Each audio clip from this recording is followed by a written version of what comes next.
I want you to know something. Nataka ujue jambo mali hapa. That there is something, just one thing. Kwamba kuna jambo na ni moja tu. You just need to do. Unahitaji kufanya. For your breakthrough. Kwa ajili ya kupenya kwako. Just one thing.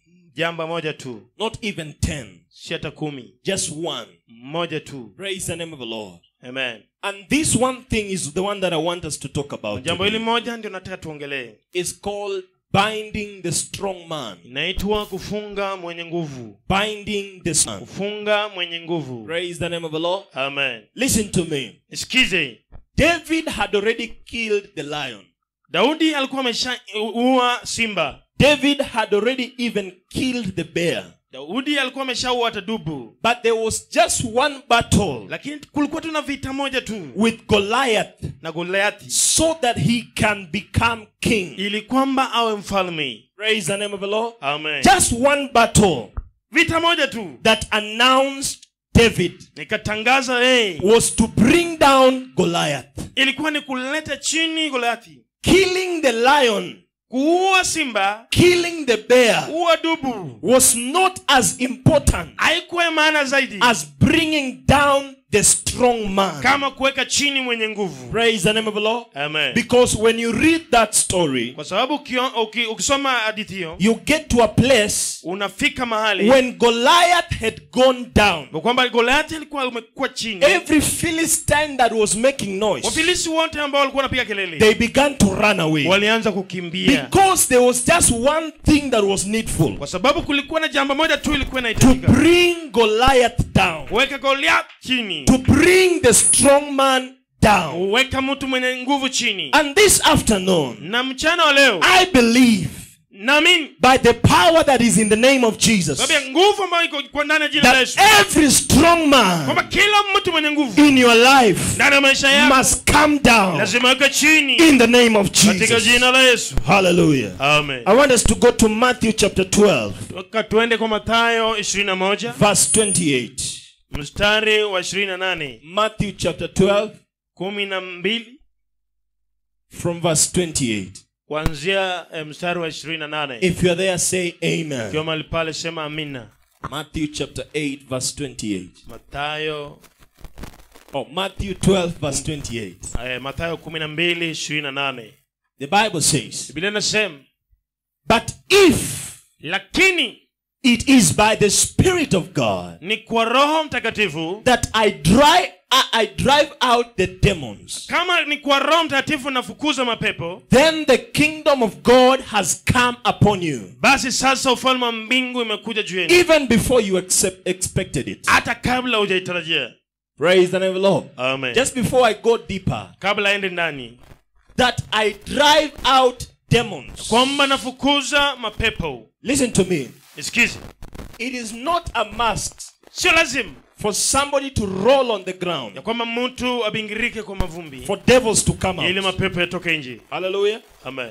There is an atmosphere kuna wingu that you can create in your life. Unaweza andaa kwa maisha yako. That when you arrive somewhere, kwamba ukifika mahali, the devils must just come out. Mapepo lazima yatoke tu. Praise the name of the Lord. Amen. Hallelujah. Amen. Hallelujah. What has been withholding our sister there? Pepo ambayo imekuwa ikishika dada yetu mahali pale. It has been devils. Imekuwa ni mapepo trying to cause delay.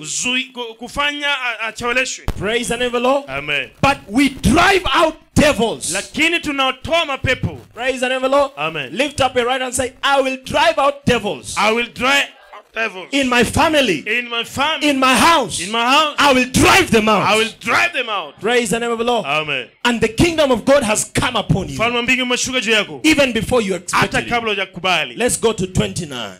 29. That is where I want us to see. 29. The Bible says, Biblia inasema, or how can a person mtu anawezaje go into a strong man's house? Kuingia kwa nyumba ya mtu mwenye nguvu. How can a person nawezaje get into a strong man's house aingie kwa chumba ya mwenye nguvu and carry off his goods, na bebe mali zake, entire equipment of his house, na atoe vitu vyote vya thamani kwa nyumba yake, without first binding the strong bila man? kabla hajafunga mwenye nguvu, then indeed na huyu he may plunder his house. Kwamba haribu nyumba yake. Praise the name of the Lord. Amen. This is Jesus saying, Huyu ni Yesu anasema, how can a person inawezekanaje mtu get into a house? aingie kwa nyumba? The owner of that house Mwenye nyumba is a very strong man. mtu mwenye nguvu zaidi. Unless, Labda first of all, you bind this strong man. ufunge kwanza huyu mtu mwenye nguvu. Praise the name of the Lord. Amen. The reason why Sababu ya kuwa I cannot be sick, siwezi kuwa mgonjwa, because kwa sababu Jesus Yesu is the strong man ni mwenye nguvu of my life. kwa maisha yangu. Therefore, if sickness wants to come to my Kwa life, hivyo ugonjwa ukitakuja kwa maisha yangu, first of all, it must bind the strong man of my life. kwanza mpaka funge Yesu mwenye nguvu ndani yangu. Lift up your hand and say, I cannot be sick. I cannot be sick. Say, I cannot be sick. I cannot be sick. Praise the name of the Lord. Amen. Now, the thing that we learn here, Sasa jambo ambalo tunajifunza mahali hapa, that there is a greater treasure. ya kwamba kuna utajiri, Utajiri. uwekezaji, Hazina. hazina. Praise the name of the Lord. There is a greater treasure Kuna hazina kuu where there is a bigger, stronger man. penye kuna mtu mwenye nguvu, Mwenye ni mkubwa. mtu mkubwa mwenye nguvu. Hallelujah. Amen. Praise the name of the Lord. Amen. If we put in this house, Tukiweka katika jumba hili, let us assume it is not a church. eh, If we put in this house tukiweka katika nyumba hii 2 cups, vikombe viwili. vikombe viwili. Hallelujah. Amen. Can I help you?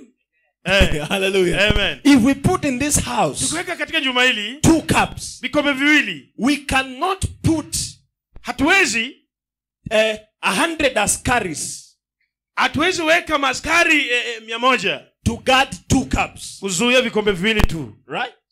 Praise the name of the Lord. Amen. Hallelujah. Joel, is it right? What I'm saying is right. Hallelujah. Amen. You come to understand Lazima uelewe that where there is greater treasure, kama kuna mahali kuna hazina kuu. if we come here and put gold, Kuja mahali hapa tuweke dhahabu, the size of this pulpit, amen, you will find men like Joel here, utapata watu kama Yoeli 100 of them. 100 They're just rotating around this room wanazungukia mtu mahali hapo, because kwa sababu there is a greater treasure inside a kwa sababu place. kuna hazina kuu katika nyumba. Okay, let me come closer to you. Wacha kuja karibu na wewe. Is the MCA, Kama ndio hiyo is the MCA, is he guarded more than the president? je, analindwa kuliko rais? Can we say the rule? Is the MCA guarded more than the president? Je, analindwa kuliko rais? Okay, is the president of Kenya Rais wa Kenya guarded more than the president of the USA? analindwa kuliko rais wa Amerika? That means Inamaanisha that the stronger the guard, ya kwamba walinzi wakiwa wakuu, the greater what is inside. inalingana na ukuu ambao iko ndani. Now, let me come closer. Wacha nikuje karibu. What I'm trying to say, Je, najaribu if you kumsema are fighting a bigger strong man, kama unapiga mtu mwenye nguvu it zaidi, means that what the stronger man is holding upon your life inamaanisha kwamba huyo mtu wa nguvu anashikilia is kwa maisha greater. yako ni nguvu. So you have to stand there, Inamaanisha usimame mahali pale, put down that strong man, weke chini mtu and mwenye begin nguvu, to possess whatever belongs to kile you. ambacho inakufaa wewe. Praise the name of the Lord. Amen. Hallelujah. Amen. If you come to me Ukikuja kwake and tell me, Prof, ukiniambia mimi I'm Prof, fighting big fights kama in my napiga life, vita kubwa kwa maisha yangu, I will say that is good. nitasema ya kwamba hiyo ni nzuri sana. Because the greater the fight, Kwa sababu vita vikiwa kuu, the greater the reward that is waiting for you. utapata zaidi kuu, zawadi kuu. Praise the name of the Lord. Amen. Therefore, Kwa hivyo the strong man, mtu mwenye nguvu, the greater his level, ukuu wake the greater what is holding. inalingana na ukuu, vitu vikubwa ambazo anashikilia. So the Bible says, Sasa Biblia inasema for you to enter ili uingie that strong man kwa huyo mwenye nguvu into his house kwa nyumba yake and take what belongs na to you, uchukue kile ambacho ni chake, first of all you must tie him. kwanza mpaka umfunge. Hallelujah. Amen. Praise the name of the Lord. Amen. Bwana Yesu asifiwe. Amen. Bwana Yesu asifiwe. Amen. Bwana Yesu asifiwe. Amen. Even you see Jesus Hata unaona Yesu in his life. kwa maisha yake. When he was 30 years. Alipokuwa miaka 30. Whenever time he met devils. Wakati wote angekutana na ibilisi. He was casting them out. Alikuwa anawafukuza nje. Casting them out. Anafukuza nje. I think Jesus got tired of casting out devils. Hata Kristo alichoka. Then he said, akasema, I want to go to the biggest one. Nataka niende kwa yule mkubwa. Because when I finish that biggest one, nikimaliza yule mkubwa, all these other ones will just bow. Wengine watanama. That is why the Bible says that Jesus has been given a name. Naenda kwa maana Biblia inasema Yesu amepewa jina greater than any other name. Jina lilo kuu ya majina yote. Why? Mbona? Because he went to the strong man of demons. Sababu alienda kwa mkuu wa maibilisi and dealt with that strong man. Akashughulika na ule mtu mkuu. Listen to me. Nisikize. Stop dealing with these small devils. Wacha kushughulikia mapepo madogo. Go and deal with the bigger one. Enda na ushughulikie ule mkubwa. These other ones will begin to obey. Mapepo madogo watakuogopa. Praise the name of the Lord. Amen. Hallelujah. Amen. After Jesus Christ resurrected, baada ya Yesu kufufuka, there is no place he casted out devils. Kuna popote penye alifukuza mapepo. No place. Hakuna. Because when devils saw him, kwa sababu mapepo angemuone, and they saw that this man defeated our leader, wanaona kwamba huyu mtu alishinda mkubwa, they had just to come out and bow. Wanatoka tu. I pray for you na kuombea to get to a level where devils just come out. Shetani wanatoka tu, mapepo they just come out. Wanatoka tu. Praise the name of the Lord. Amen. Bwana Yesu asifiwe. Amen. When Jesus went to hell, Yesu alipoenda kuzimu, you know, I've ever had a vision of hell. Unajua kwamba nimewahi pata ufunuo wa kuzimu. Is the worst place you can ever be. Ni mahali pabaya sana, mahali penye unaweza kuwa. So work out your salvation. Sasa fanya kazi wokovu wako. Praise the name of the Lord. Amen. Even if we are 100 people here, hata kama tuko watu 100 mahali hapa, I pray for all of us 100 we go to heaven. Naombea watu 100 waende mbinguni. Praise the name of the Lord. Amen. Now when you go to hell, ukienda kuzimu, it is the worst place you can ever be. Ni mahali pabaya sana, mahali pa kuwa. Worst place you can ever be. Baya zaidi. Praise the name of the Lord. Amen. And Jesus knew, Yesu alijua, for me to have dominion, ili mimi niwe na nguvu, there is a place I have to go. Kuna mahali mpaka nifike. I have to deal with this strong man. Lazima nishughulikie huyu mtu mwenye nguvu. Praise the name of the Lord. Amen. When he went to hell, alipoenda kuzimuni, the Bible says, Biblia inasema, he looked for the devil. Alitafuta shetani mwenyewe. And then the Bible says, Biblia inasema, took from the devil, akachukua kutoka kwa ibilisi, the keys, ufunguo of life, wa uzima and death, na mauti. He took them. Alizichukua. Praise the name of the Lord. Amen. That is why, yeye kwa maana, if I go to be with the Lord, mimi nikienda kukaa na baba yangu, don't cry. Usilie. Why? Mbona? I've not died. Jakufu. See, I've just transformed to another form. Tumebadilishwa tu kwa njia. Amen. Praise the name of the Lord. Amen. Praise the name of the Lord.